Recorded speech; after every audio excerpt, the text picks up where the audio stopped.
Düşmüşem elden ayaktan. Kaldır beni, kaldır beni, yar beni kaldır. Kaldır beni, kaldır beni dost. Oy!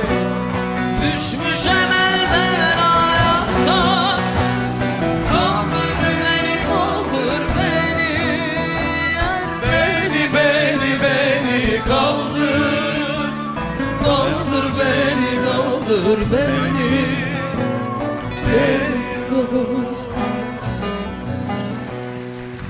Özlemim, ömrün uzun olsun.